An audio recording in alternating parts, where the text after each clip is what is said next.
Club de l'été sur Europe 1, 20h, 21h30. Samuel Etienne. Allez, toute l'actualité culturelle maintenant de ce lundi 18 août avec Lise. Et tout d'abord, Lise, cette invention fort sympathique de l'acteur américain Tom Hanks. Vous savez, Forrest Gump, Solomon, tout ça entre autres. Tom Hanks qui vient d'imaginer une application qui transforme votre tablette en machine à écrire à l'ancienne. Vous savez, avec le bruit des touches et le retour chariot aussi. Bien connu des romanciers, puis des policiers aussi quand ils prennent une déposition avec leurs deux doigts comme ça. Hanks Writer, c'est le nom de cette appli pour transformer donc votre tablette dernier cri en relique du passé. Fallait y penser. Bonne idée. Imaginez Franck Leboeuf, chirurgien. Oui, Franck Leboeuf, l'ancien footballeur. Chirurgien, c'est son rôle dans le nouveau film de James Marsh, The Theory of Everything, un film sur la vie de Stephen Hawking, un physicien anglais promis à un brillant avenir, mais à qui on détecte une maladie qui le paralyse jour après jour. Et donc Franck Leboeuf incarne le chirurgien qui l'opère en 1985. He has pneumonia. The only way he will survive will be to give him a tracheotomy. He will never speak again. Yes, he will. Il dit donc qu'il a une pneumonie. Le seul moyen de le sauver, c'est de lui faire une trachéotomie. Il ne pourra plus jamais parler. C'est donc lui qu'on entend en anglais dans cette bande-annonce. Avec un accent presque aussi bon que le mien. N'est-ce pas?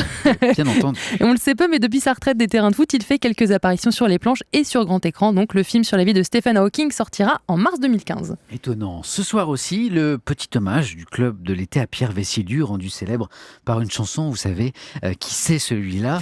Et je lisais ce matin dans Libération un bel article à sa mémoire qui rapportait que Vessillu lui-même était un drôle de type, ce mec-là, capable par exemple, c'était en 1973, de tomber amoureux d'une ex-Miss Monde néerlandaise qui était mariée, de faire appel à un ami pilote d'hélicoptère pour aller enlever la jeune femme en posant un hélico au fond du jardin, puis de fuir avec elle au Maroc en camping-car. Rien que pour cette histoire, Pierre Vessillu, parti hier à 76 ans, méritait bien notre estime. Bon, c'est pas aussi romantique que le kidnapping en hélicoptère, mais c'est pas mal quand même. I was 5 and he was 6. We rode on horses made of sticks. He wore black and I wore white. He would always win the fight. Je sais pas si vous la reconnaissez, Samuel, c'est Beyoncé qui reprend donc Bang Bang de Nancy Sinatra devant Jay-Z fumant un cigare. C'est ainsi que débute la bande-annonce de HBO. La chaîne américaine diffusera le concert du couple le 20 septembre. Show enregistré le 13 septembre au Stade de France à Paris, dernière date de leur tournée On The Run. Alors que les rumeurs de séparation du couple vont bon train, les fans guetteront la cérémonie des MTV Movie Music Awards le 24 août.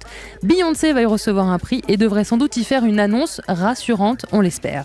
Et voilà qui annonce notre débat de jeudi, notre question très très essentielle qui terminera ce club de l'été.